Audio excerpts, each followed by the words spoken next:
de surgir amanhã, porque talvez jamais aconteçam. Doença em casa ou em ti mesmo, aflição não substituirá providência ou medicação que exigem serenidade para o êxito devido. Provocações de familiares e amigos, lamentação não fará o que a fortaleza de ânimo e a coragem poderão realizar em favor deles com a tua palavra iluminada de confiança e compreensão. Parentes difíceis? Queixas e reproches não tomarão o lugar da bondade e da aceitação com que se te fará possível auxiliá-los e melhorar-lhes a vida.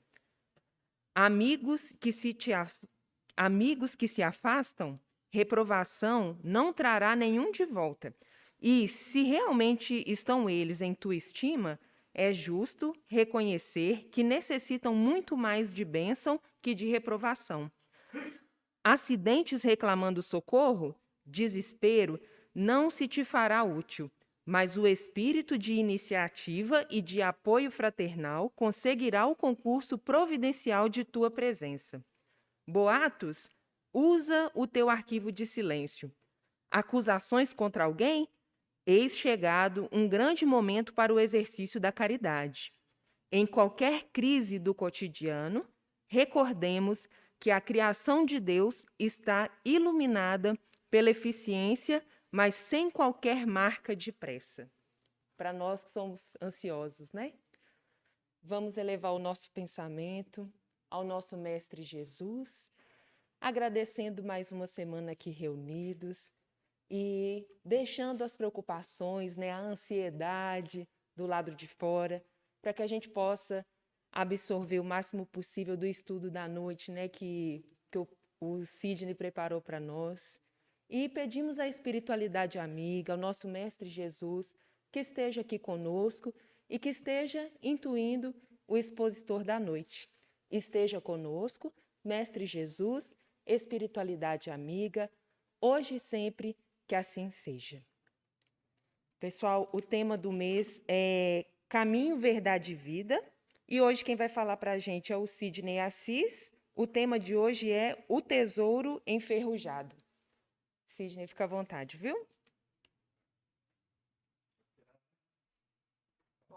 Pode.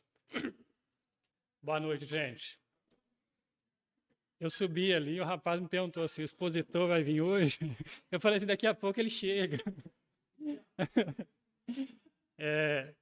Nós não temos a pretensão aqui de fazer uma exposição, porque não temos essa capacidade. Mas, diante do tema que nos foi dado, nós vamos tentar trazer o nosso melhor para vocês. Beleza?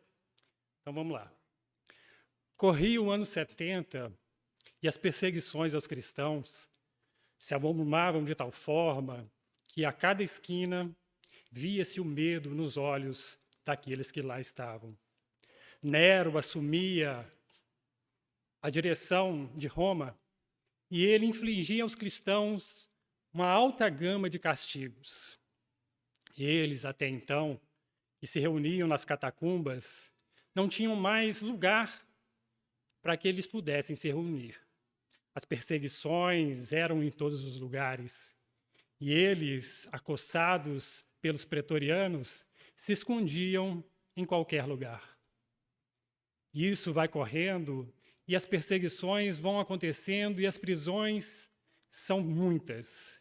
Eles são levados para os circos, mortos pelos leões e também eles eram servidos de pastos àquelas feras que estavam lá, pois os gladiadores, aos cortarem os seus pedaços, julgavam as feras.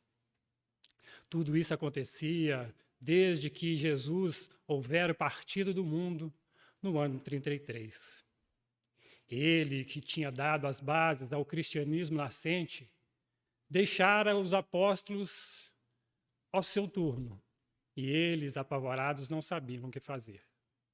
Mas os anos passam e Constantino pega o reinado.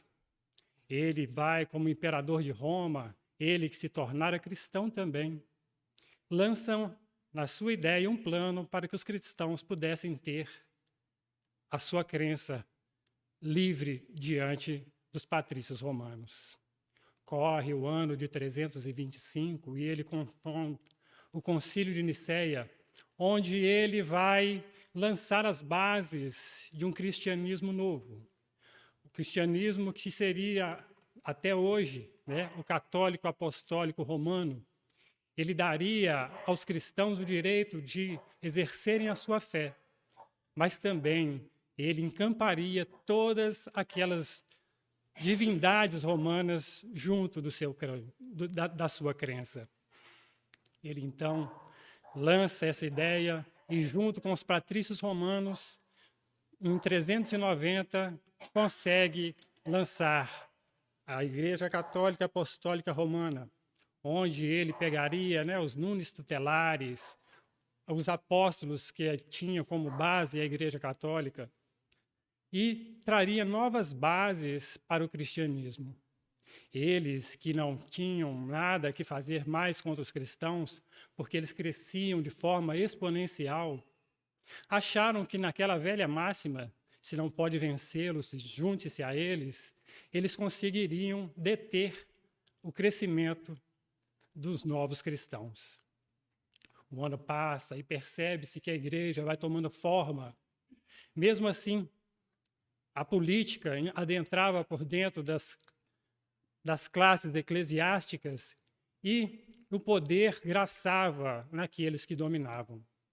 Vendo que, apesar de estarem sob o jugo romano, o Papa e aqueles que faziam parte da igreja tinham mais poder até que os próprios imperadores. Vendo aquilo acontecer, eles não tinham mais o que fazer.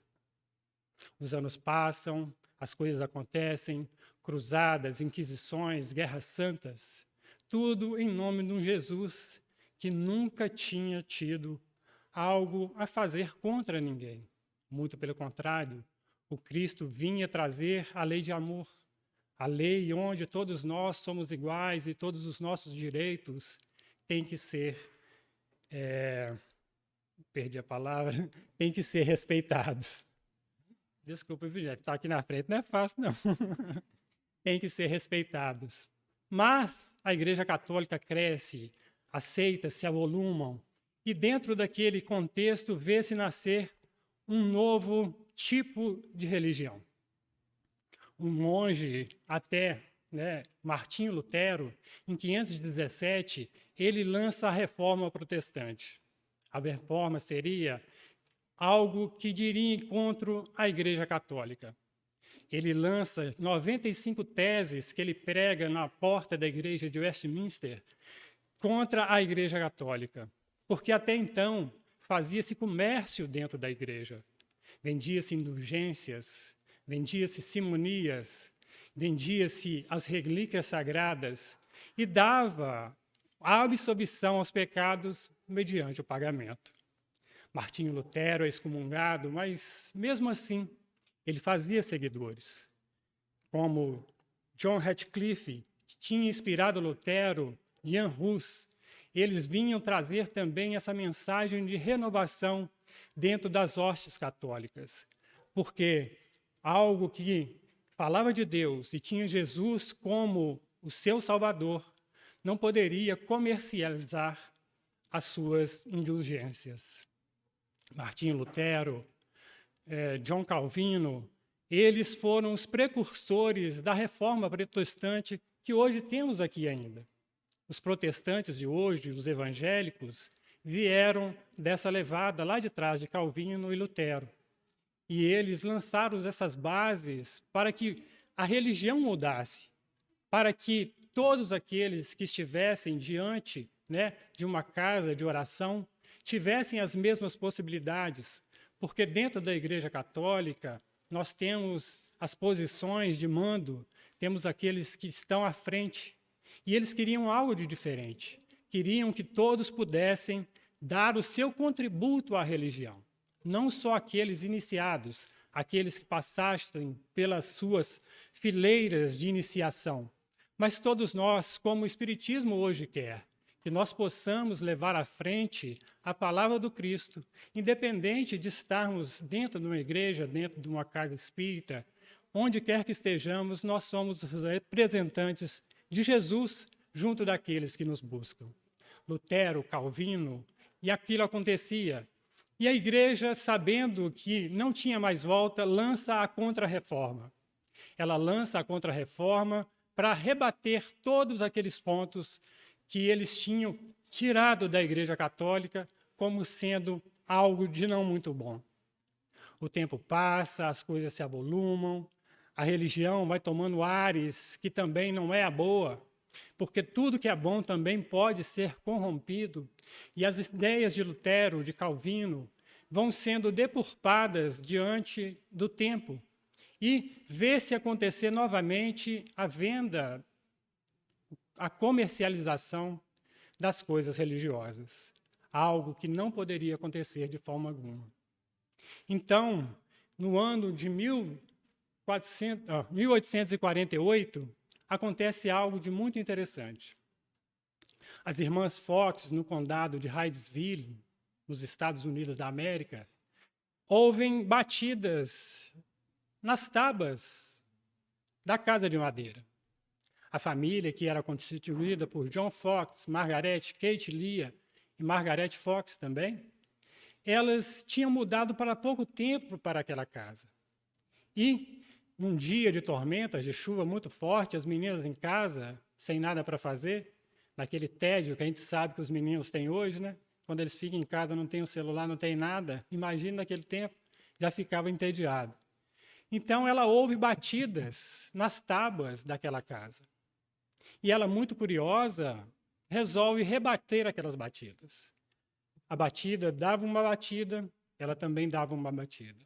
Dava duas batidas e ela dava duas batidas. E assim se sucedeu. E ela pensou, vou associar essas batidas às letras do alfabeto. E assim o fez. Uma batida para A, duas batidas para B e assim sucessivamente. E ali se travou uma conversa. Algo de muito novo acontecia. Algo de inusitado acontecia. Porque diante daquela força que ninguém sabia de onde vinha, diante daquela energia poderosa, via-se que algo de inteligente estava por trás daquelas batidas.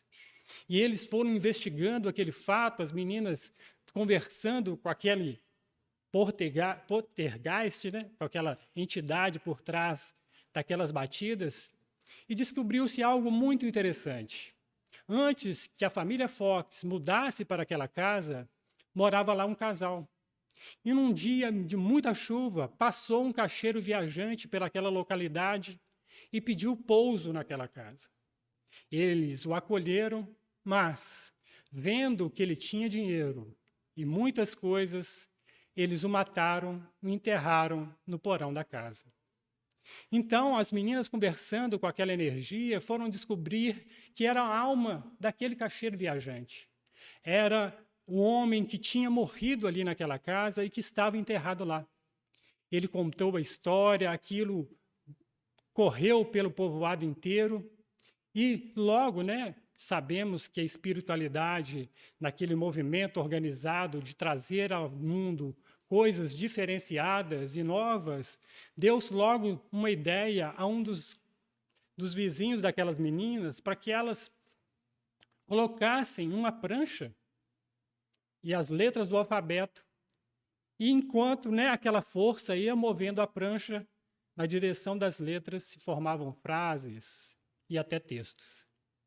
Então, aquele movimento também acontecia pelo resto do mundo. Porque, como os espíritos vão falar no Evangelho segundo o Espiritismo, que era uma invasão organizada do mundo espiritual, trazendo para a Terra algo de novo, algo de muito especial que mudaria o rumo do mundo. A velha bota, né, o continente mais velho, na França especificamente, as coisas também aconteciam.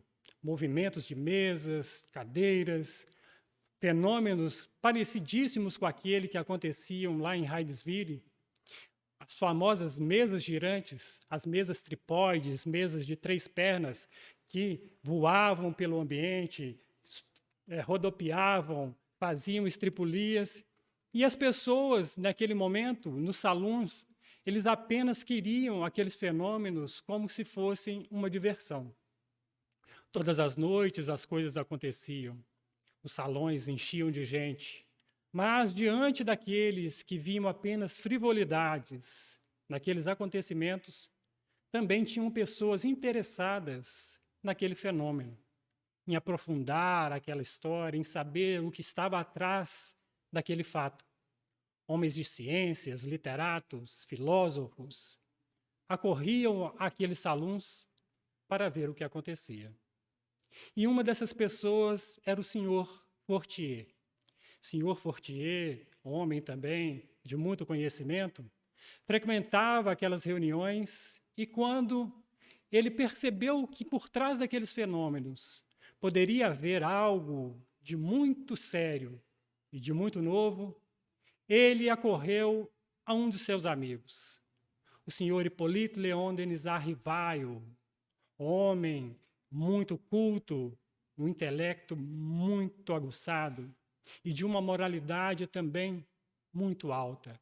Ele era professor universitário, tinha várias obras lançadas nas universidades francesas, discípulos de Pestalozzi, estudara no colégio de Verdun-les-Bains, na França, com o professor Pestalozzi, e o senhor Fortier convida o senhor Hippolyte para ver aqueles fenômenos. Ele, que já era cético, porque nascera numa família também de protestante e vira, durante a sua vida, a religião ser tomada como mercado, como mercadoria, ele discorreu e não aceitou o convite. Ele disse ao senhor Fortier: só quando me provarem que as mesas têm cérebro e nervos, aí sim eu irei lá ver o que acontece. Os anos passam e, novamente, o senhor Fortier faz outro convite ao senhor Hippolyte Léon. Hippolyte, vamos lá, a coisa está séria, a coisa está mudando. Aquelas pancadas agora, as coisas mudaram. Elas coloca-se a mão, impõe-se a mão sobre a mesa e a mesa, com o comando daqueles que estão ali, formam frases, dão respostas às perguntas. E ele ficou, com a pulga atrás da orelha e aceitou o convite. E a primeira vez que ele foi numa daquelas reuniões, ele viu aquele fenômeno acontecer, fez perguntas mentais e a mesa respondia às perguntas mentais. Ele fez perguntas em alemão, porque ele era fluente em alemão, e a mesa respondeu as perguntas em alemão. E ele logo percebeu porque atrás daquele fenômeno deveriam ter outras inteligências para que ele acontecesse daquela forma. E ele, a primeira descoberta que fez, porque foram os próprios espíritos que davam, um impulso àquela mesa, que se denominaram espíritos, disseram que eram tão somente pura a alma dos homens que já haviam vivido na Terra. E ele ficou empolgado com aquilo. Começou a frequentar uma reunião na casa da senhora Plane-Maison, uma dama aristocrata da alta roda francesa, e naquela reunião onde eles iam, tinham muitos cientistas, homens muito capazes e mulheres capazes. E lá ele começa a destrinchar o mundo espiritual para nós. Ele começa a perceber que, atrás daqueles fenômenos, haveria algo de muito novo que nossa, não vai sair não. Que mudaria, vamos mudar a palavra, fica mais fácil, que mudaria o rumo da humanidade. Então ele começa a fazer questões, perguntas àquelas entidades, àqueles espíritos, e ele percebe que eles não tinham nem todo o conhecimento e nem toda a moralidade. Porque nós, quando saímos da carne, somos o que somos. Se temos a potencialidade de sermos melhores, seremos melhores. Mas, enquanto na média mundial, nós passamos para o lado de lá, da mesma forma que estamos aqui. Ninguém muda de hoje para amanhã. e nem muda com a desencarnação. Nós temos que nos trabalhar diuturnamente para que isso aconteça em nossas vidas.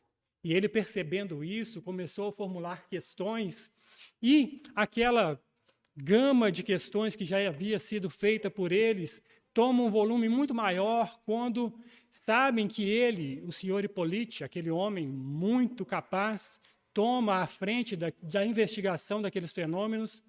Ele começa a receber cadernos e mais cadernos com questões que já haviam sido feitas aos espíritos. E ele começa a catalogar, ele começa a codificar, ele começa a dar ordem àquelas questões e percebe que ali gerava-se um corpo de doutrina. Um corpo de doutrina que viria a ser para nós uma luz que desceria ao mundo no dia 18 de abril de 1857. No Palais Royal, na Galeria de Orleans, na loja do senhor Didier, de número 13, no dia 18 de abril, que era uma primavera, um dia de sábado, é lançada a primeira obra, o Livro dos Espíritos. Naquele volume, ele havia ainda sido confeccionado apenas com 501 questões, porque ele ainda estava dando corpo à doutrina, investigando o invisível para saber como aquilo se daria. E ele traz à tona uma questão que é muito importante que nós pensemos aqui hoje.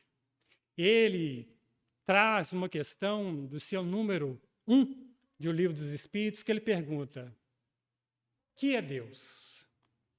Ele não pergunta quem é Deus, porque ele já tira aí essa visão de um Deus humano, dessa visão de um Deus antropomórfico, que é um velhinho sentado numa cadeira a julgar os nossos destinos. E os espíritos vão responder: Deus é a inteligência suprema, causa primeira de todas as coisas, não dando mais espaço para que nós tenhamos essa visão que Deus é apenas semelhante a nós. O Pai é a causa primeira, o Pai é aquele que tudo criou e que tudo cria, é aquele incriado, como vai dizer mesmo o Livro dos Espíritos. E essa primeira edição logo se esgota, e ele começa a trabalhar na Revista Espírita, também em 1858.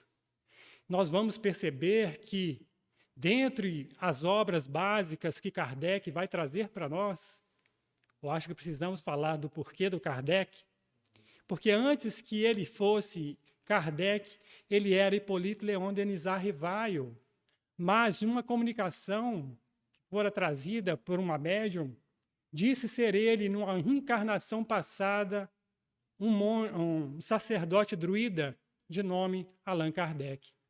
Então, para que ele não misturasse as suas obras na sociedade parisiense, as obras que eram lidas e estudadas nas universidades da França, ele adota o pseudônimo de Allan Kardec. Então, em 1861, ele vai trazer mais uma obra, o Livro dos Médiuns. O Guia dos Médiuns e dos Evocadores. O seu primeiro título seria esse. O Livro dos Médiuns, ele vai trazer um tratado de parapsicologia, de paranormalidade, onde nós vamos perceber, no seu capítulo 14, no item 159, que ele vai trazer a seguinte questão: todos somos médiuns, uns mais e outros menos. Então, quando percebemos que todos somos médiuns, isso não é um privilégio de ninguém, não é exclusividade da doutrina espírita, porque os fenômenos mediúnicos sempre aconteceram no mundo. Desde as suas mais priscas eras, os fenômenos mediúnicos se repetem. E ele vai falar que todos somos médiuns. Então, numa assembleia igual a essa que estamos aqui, estamos trocando energias, porque o médium é pura e simplesmente aquele que faz a mediação entre o plano físico e o plano espiritual. E ele vai nos mostrar que o plano espiritual é a nossa volta. Então, aqui, enquanto nós encarnados temos poucas pessoas, a plateia de desencarnados é enorme. Então, estamos trocando energias, estamos tendo a oportunidade de fazer esse intercâmbio. Assim como também em lugares menos assistidos que como esse, nós trocamos energias perniciosas, porque as energias podem ser tanto boas quanto maléficas. E seguindo a codificação, Kardec, em 1864, vai trazer o Evangelho segundo o Espiritismo. O Evangelho segundo o Espiritismo é um livro que vai tratar da parte religiosa do Espiritismo em si, que vai falar de Jesus, que vai falar de todas as suas passagens diante dos seus apóstolos e aqueles que estavam com ele. E muitos de nós já devem ter ouvido, muitas vezes, enquanto espíritas, mas por que vocês têm um evangelho só seus? Né? Mas por que o evangelho de vocês é diferente dos outros? Não é que seja. Nós vamos trazer isso à tona aqui. Lá na introdução de O Evangelho segundo o Espiritismo, logo na finalidade da obra, Kardec vai trazer assim: a vida de Jesus pode ser dividida em 5 partes. Os atos comuns da vida do Cristo, os milagres, as predições, os pontos que foram tomados como dogma da Igreja Católica e o lado moral. Então, o Evangelho segundo o Espiritismo, ele vai tratar só das questões morais que o Cristo trouxe ao mundo.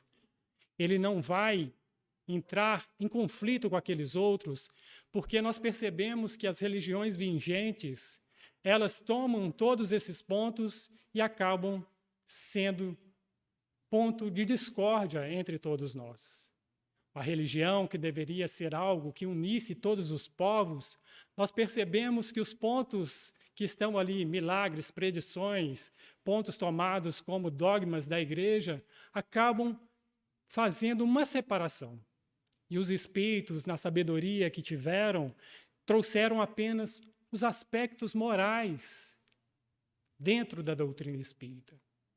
Porque nós, intelectualmente, já crescemos bastante. Porque sabemos muito, mas, infelizmente, não sabemos usar aquilo que temos. Então, o importante é que tenhamos mesmo a condição de entender que nossa mudança moral é o mais importante para nós nesse momento. A nossa mudança moral vai transformar não só a nossa vida, mas aqueles que estiverem à nossa volta. Porque Jesus já dizia muito bem isso, né? Porque os exemplos arrastam. Falar é muito fácil, decorar, às vezes, é uma questão de memória. Mas exemplificar aquilo que temos buscado aqui, que é o mais difícil. Nós temos que buscar por nós mesmos, principalmente nós espíritas, sabendo dessa condição que temos de nos melhorar através dos ensinos de Jesus, fazer essa mudança em nós, fazer essa transformação moral. Porque no capítulo 6, que chama o Cristo Consolador, no item 5, ele vai falar assim: reconhece-se o verdadeiro espírita pela sua transformação moral e pelo esforço que ele faz por domar as suas más tendências. A transformação, então, moral para nós tem que ser algo de imprescindível, tem que ser algo que nós consigamos fazer na nossa vida para que ela possa se tornar melhor a cada dia.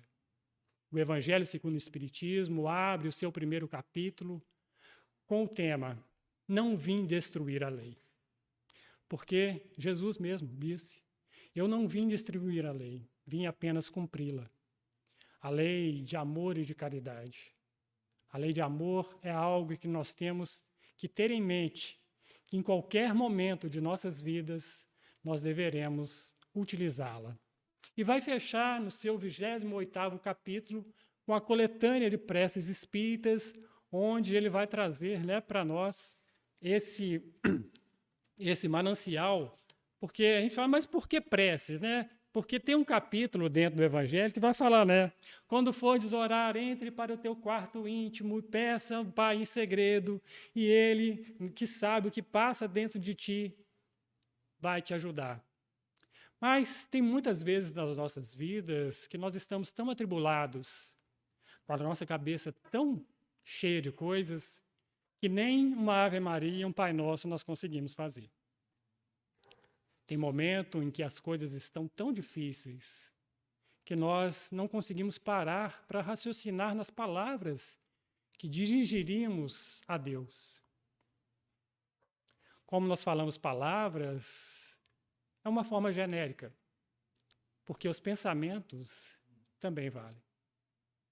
Mas os pensamentos também ficam contraditórios muitas vezes nas nossas vidas.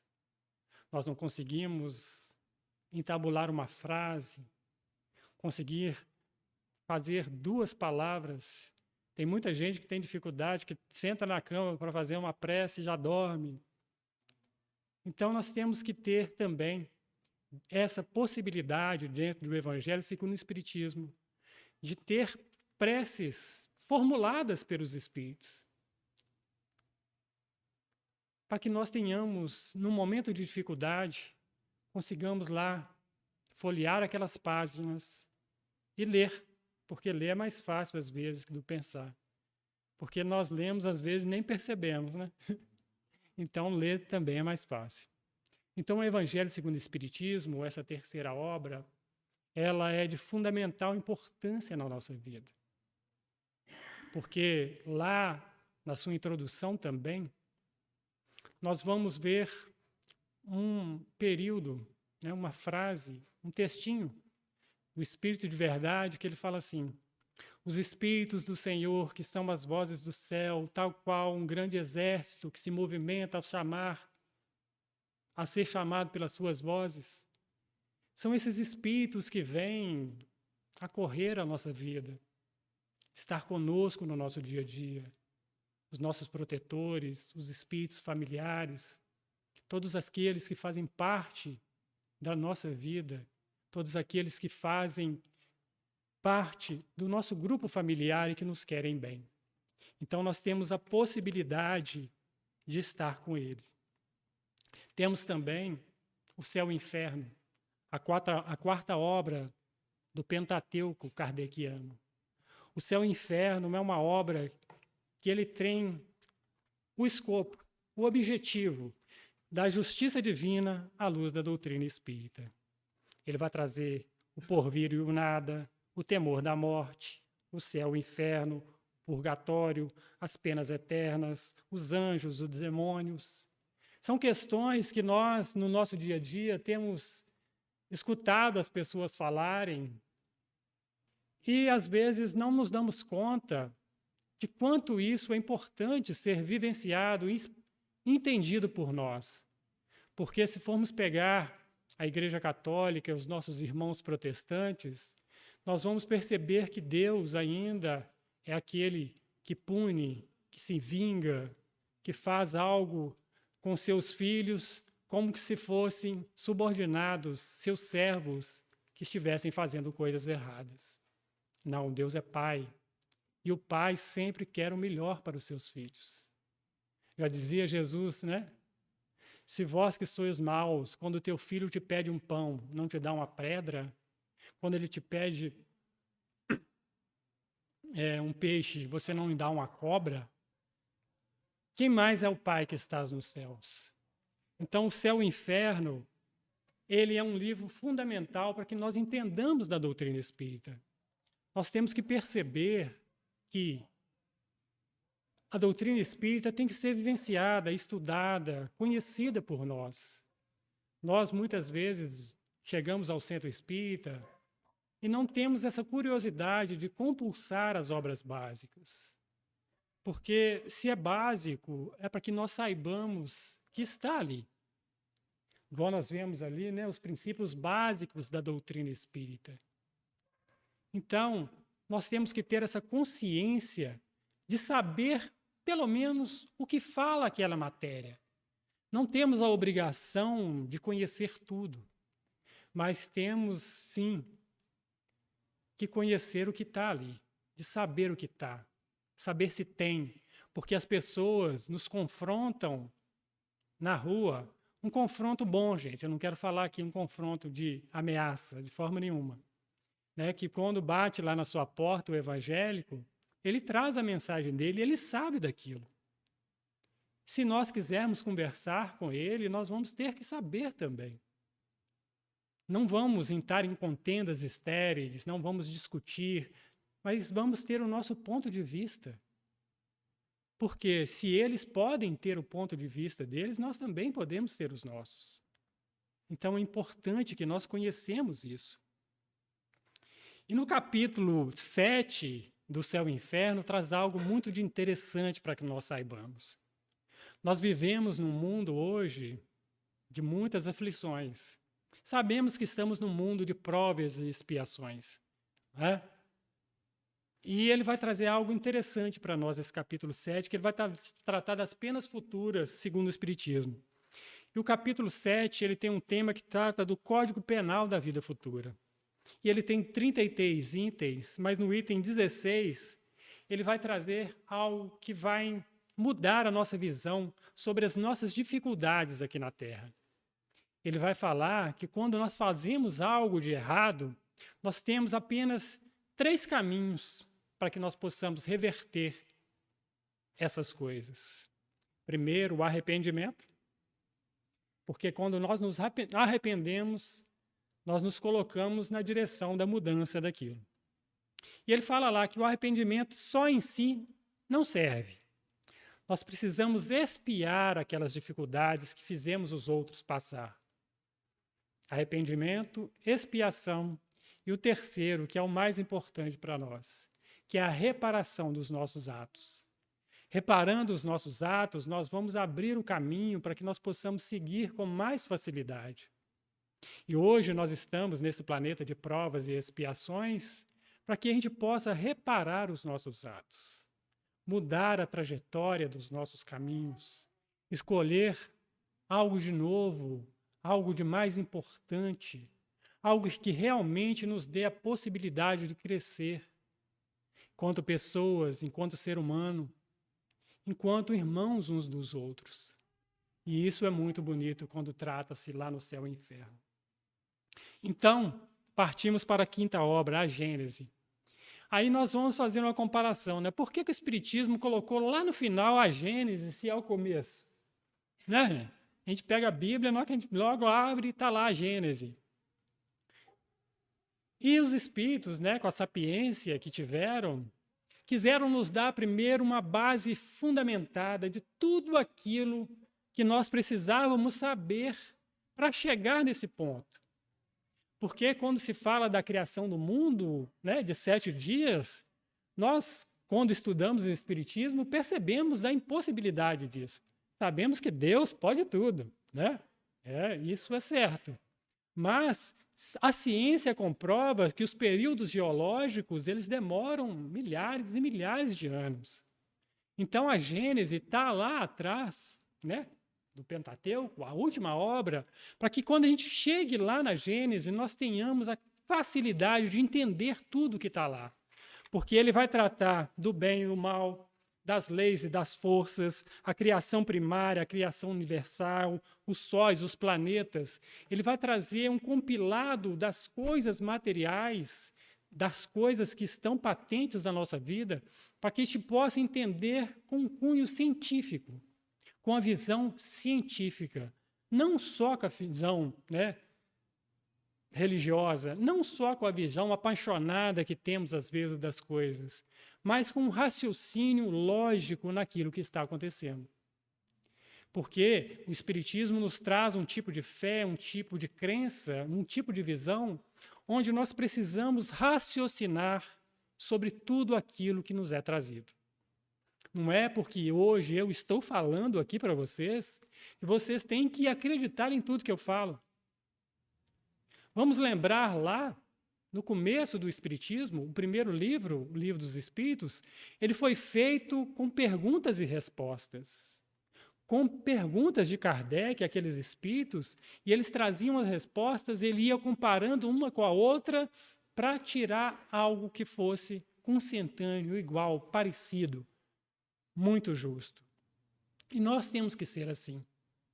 Vamos buscar os conhecimentos por nós mesmos. É óbvio que precisamos, sim, de pessoas que entendam mais do que nós. Temos aí Divaldo, Chico e vários outros, Raul Teixeira, expoentes da doutrina espírita que conhecem e sabem muito. Mas nós também podemos saber.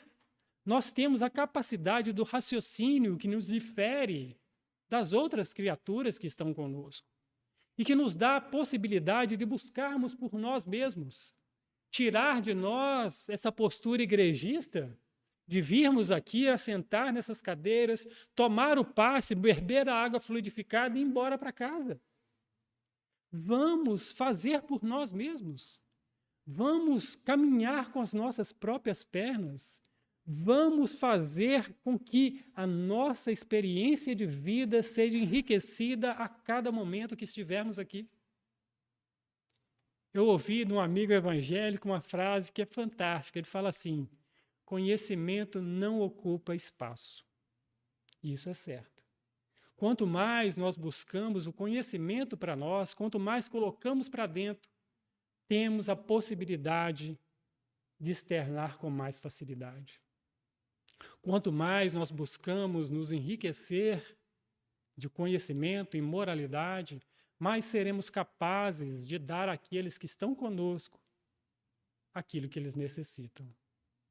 Então, até agora falei para vocês, basicamente, das coisas do mundo.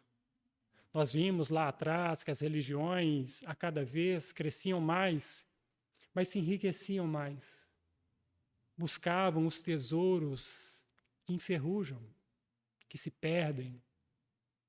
E nós, enquanto espíritas, nessa visão mais acurada das coisas, temos que buscar, igual o texto que nos foi proposto para hoje, buscar os tesouros do sentimento, do coração, os tesouros da alma. Saber por que estamos aqui, o que viemos fazer aqui e para que estamos aqui. São questões que a filosofia até hoje busca as suas respostas, mas que o Espiritismo nos mostra com tanta clareza que se viemos para cá é que estávamos em outro lugar. E que se sofremos aqui é porque a lei de causa e efeito, de ação e reação, está agindo sobre nós. Mas nos dá a possibilidade de reverter esse quadro, de fazer algo diferente.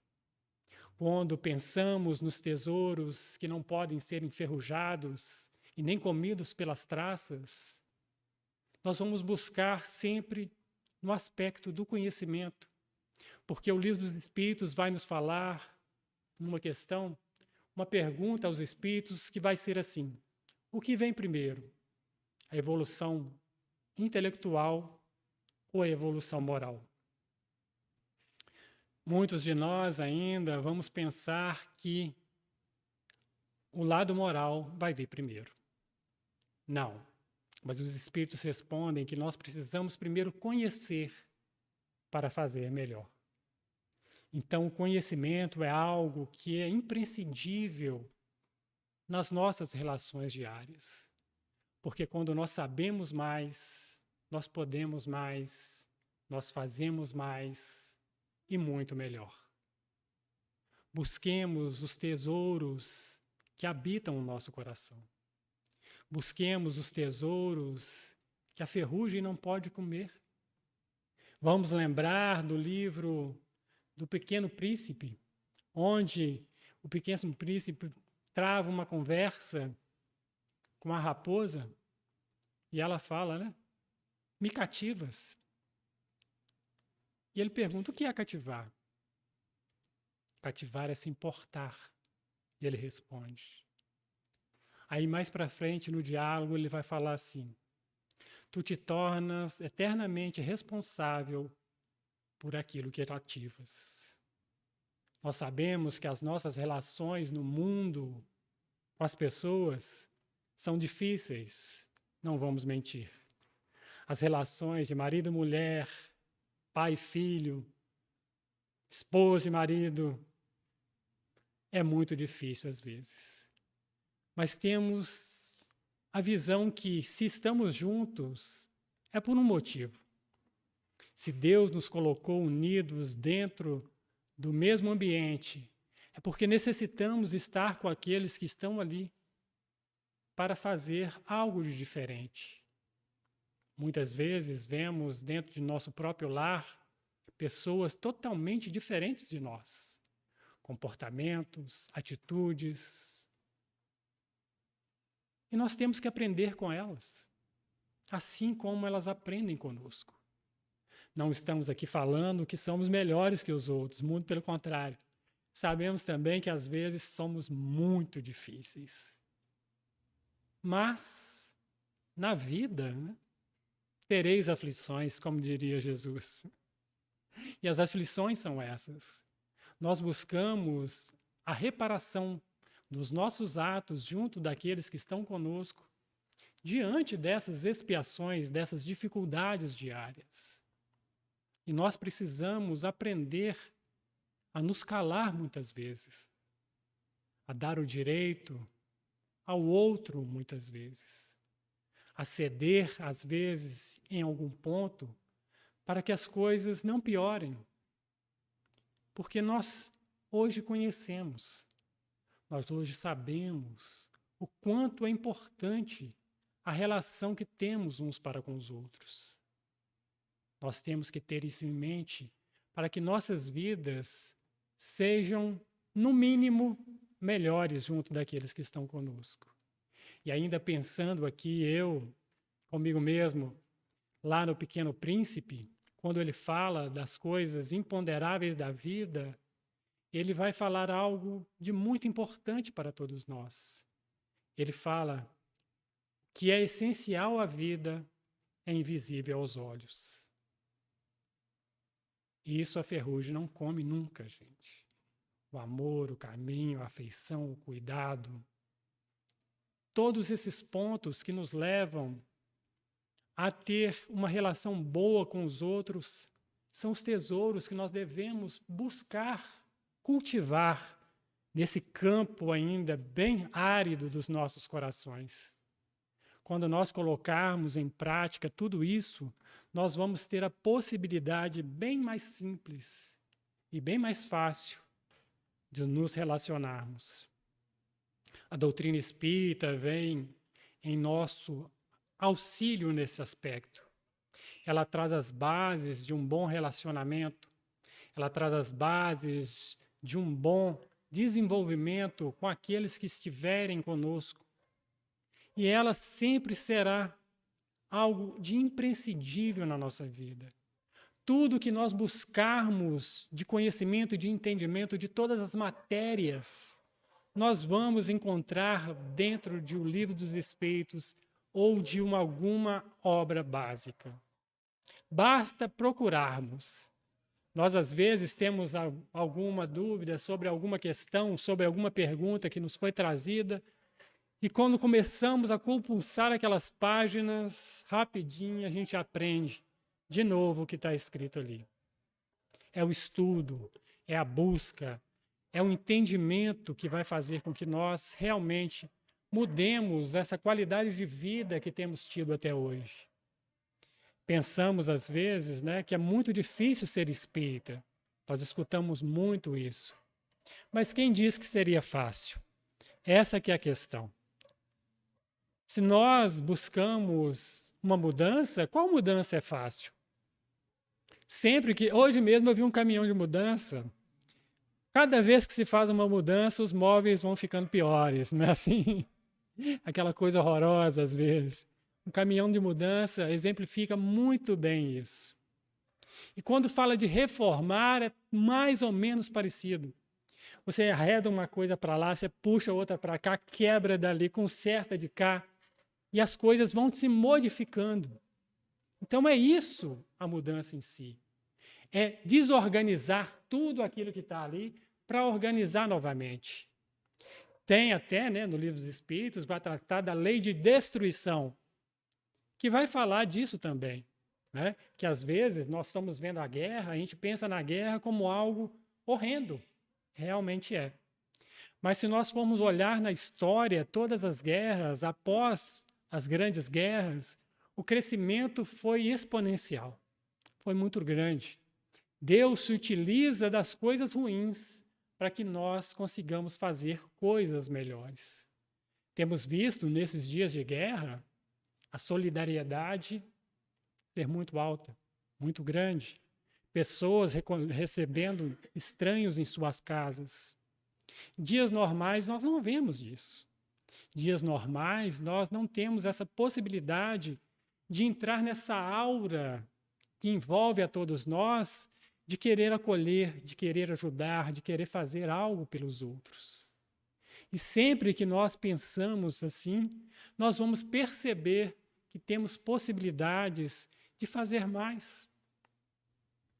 Nós, os espíritas, principalmente aqueles, né, que estão aqui quase que a semana inteira, nós temos as nossas atividades, é campanha daquilo, a reunião daquilo outro, e às vezes a família fica um pouco magoada com a gente, sabe? Não, mas você vai de novo, você vai para lá de novo, o que você tanto faz lá? Aí nós pensamos, né? Olha, mas é lá que eu gosto de estar. É lá que eu me sinto bem. Tem até uma música assim, né? E a gente pensa aqui, né? Um Pequeno Príncipe de novo, quando ele está lá conversando, que ele fala assim, né? O amor que você tem à sua rosa é pelo tempo que você passa com ela. Já pensaram nisso no nosso relacionamento dentro de casa? Às vezes o amor acaba, né? Mas era para aumentar. Aquele momento em que nós estamos com aquelas pessoas, que temos a possibilidade de nos envolvermos com elas, de ajudá-las, de ser ajudados por elas, isso vai criando em nós uma aura de gratidão, de satisfação de estarmos com aquelas pessoas, que vai nos contagiando. E assim é a doutrina espírita conosco. Ela nos contagia, ela nos abraça, ela nos acolhe, ela nos dá algo que a gente não tem encontrado lá fora no mundo. As respostas, às vezes, que nós tínhamos em outras épocas de nossa vida, enquanto religião, são respondidas aqui. Aqui todos nós temos as possibilidades de ser a chefa um dia, né, chefe? De estar na direção, de fazer qualquer tipo de tarefa aqui. Basta se preparar por aquilo, estar disposto por fazer aquilo, se doar à causa, porque a causa é maior que a casa, mas a casa mora dentro de nossos corações. Então, quando nós percebemos assim, que Jesus, o Mestre querido, nunca nos abandonou, que Ele sempre vai estar conosco, sempre que nós nos colocarmos à disposição para fazermos aquilo que é certo, nós temos a certeza que nós podemos nos melhorar, que nós devemos nos melhorar. Então, Mestre Jesus, com a falta que temos de Ti, nós, Senhor, Te levamos o pensamento. Te pedimos que esteja sempre conosco, nos auxiliando, nos cuidando, nos guiando nos nossos caminhos diários, nos dando as possibilidades de sermos melhores. Então, Senhor, nós convidamos a todos vocês para que fechem as janelas dos teus olhos e encerrem dentro de ti a luz radiante do dia. Libertem tua alma e deixe que ela livre alce voo com uma águia de asas douradas a plainar esplêndida na tepidez do vento. Ouve o murmúrio do arroio a cantar nas pedras e o farfalhar das folhas da palmeira a ondular ao vento. Vem comigo preparar a casa para a chegada do amado. Ele virá durante o dia ou com o correr da noite, ele virá. Quem sabe ele cavalgará a madrugada fria, e quando ele chegar direi, ó amado, quanto te esperei. As cores mudarão de tom, ouviremos o som da sua flauta nos chamar, correrei em direção a ele e direi, o quanto te esperei. Teci guirlanda de flores e pus guiso nos meus pés para bailar em tua homenagem. Plangi as cerdas finas do bambu em tua honra. Tu viestes a lourar as tranças negras da minha noite, convertendo em dia o interior de sombras. A tua carruagem parou em minha porta, descerrei as janelas dos meus olhos e a claridade esplendente saiu, mas se envergonhou diante de tua presença. Ó amado, quis tocar as tuas virtudes, trêmulo de medo, e não me censurastes o atrevimento. Compadecido, compreendeste as minhas ânsias e, caridoso, despenaste a mim a tua oferenda. Então, amigos, enxuguem as lágrimas furtivas que correm solitárias em tua face. Enxugue as lágrimas porque o Consolador chegou. Abre-te em festa, ó alma triste. Rejubila-te, para que juntos possamos saudar o amor que nos visita. Esmaguemos aos pés o sândalo e a camomila, e deixemos que os seus passos aromatizem em silêncio em função de tua chegada. A minha alma canta, o meu coração exulta, e as bailarinas voltaram a bailar. Tocando símbolos, tinindo os guizos, os cantores voltaram a cantar. E eu, que nunca cansei de te esperar, acenderei a candeia para colocar sobre o velador, a fim de projetar luz para aqueles que não conhecem o teu amor. Amado visitante, agora que te encontrei, seguirei contigo, esmagando rosas, acendendo estrelas, despertando sóis, clareando a escuridão da noite, alforjando com espuma os rigores da areia. Levando com a mão os amigos, seguiremos contigo, e juntos haveremos de sorver os frutos sazonados da tua semeadura na era nova. Que o grande e amado Senhor de nossas vidas, o Mestre Jesus, muito obrigado, Jesus. Muito obrigado a vocês. 2 minutos.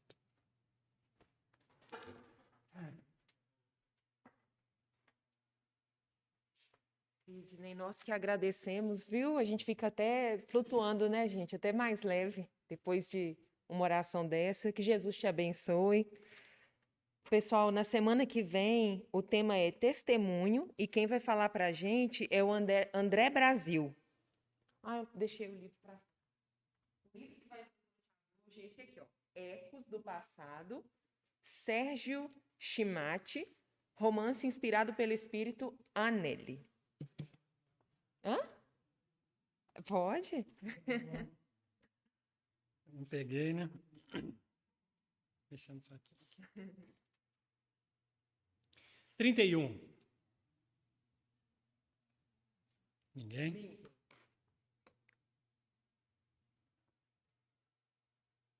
Dois. Ó.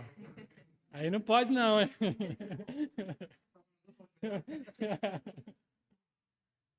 Aí. Aqui. Boa leitura. Gente, vou dar uns recadinhos rápidos aqui. Como sempre, né, a gente está precisando de tarefeiro. Na campanha do quilo, que é aos sábados às 9h40, e tem a possibilidade de fazer no domingo também, que tem o Sr. José que está disponível para fazer no domingo, ele só não está fazendo porque precisa de companhia. Se alguém tiver interesse em participar dessa tarefa, a gente está precisando. A tarefa da limpeza também às terças, né, Soraya? Qual horário que é? 8h?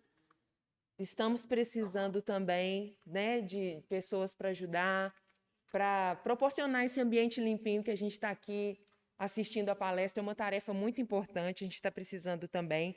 A pomada do vovô Pedro, quem estiver precisando é só procurar a Mércia, que ela tem. Tem lá embaixo a biblioteca disponível, muitos livros, né, disponíveis lá para empréstimo. É só chegar lá com a identidade, lá embaixo. E a gente tem também o atendimento fraterno, todas as terças, às 19h30.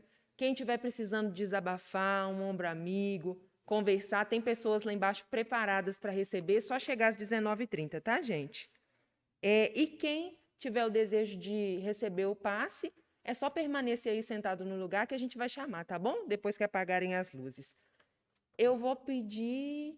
Mércia, tá aí. Para fazer para a gente a prece final, pode ser, Mércia?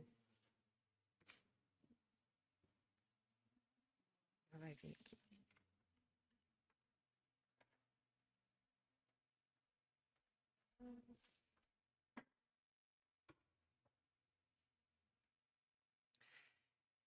Divino Mestre Jesus, espiritualidade amiga, é com alegria e gratidão que estamos agradecendo ao Dinho por ele ter reverenciado o início da doutrina espírita, essa doutrina que nos consola e nos esclarece, que nos convida a mudanças, a renovação íntima.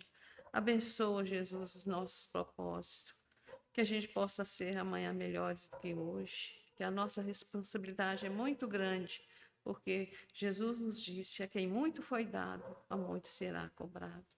Te pedimos, Mestre, que envolva todas as famílias aqui representadas.